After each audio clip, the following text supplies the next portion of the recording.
वहीं अधीर रंजन चौधरी का इस मामले को लेकर बयान सामने आया है। उन्होंने ये कहा कि इसमें जो कुछ भी कहा गया है, किताब में जो कुछ भी लिखा गया है, वो मनीष तिवारी के जाती ख्यालात हैं और आपको बताएं कि इससे पार्टी का कोई लेना देना नहीं है। अधीर रंजन चौधरी ने क्या कुछ कहा है, आइए देखते हैं। हमारे साथ कांग्रेस के वरिष्ठ नेता और लोकसभा में नेता अधीर रंजन चौधरी, उनसे बात करते हैं। सर, एक किताब लिखी मनीष तिवारी ने, उस किताब के जरिए एक बताने की कोशिश की गई कि 26 से 11 में जिस तरह का स्टेप लेना चाहिए था यूपीए सरकार की, तत्कालीन यूपीए सरकार की, उस तरह से नहीं ले पाया। इसको लेकर बीजेपी हमलावर हो गई और बीजेपी कह रही है कि इस मामले को लेकर सोनिया गांधी को बताना चाहिए। देखिए, एक लेखक, उनको जो लगा वो रखा, लिखा। किताब लिखने का अधिकार सबको है,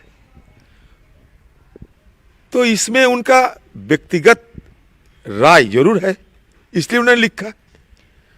तो ये एक व्यक्तिगत राय को लेकर सियासी जंग छेड़ना बीजेपी को शोभा देते, हमें नहीं देते। क्योंकि हम हर वक्त ये मानते हैं कि कहने का, बोलने का अधिकार सबको है, और व्यक्तिगत रूप से उन्होंने ये कहा था, मतलब कहा है।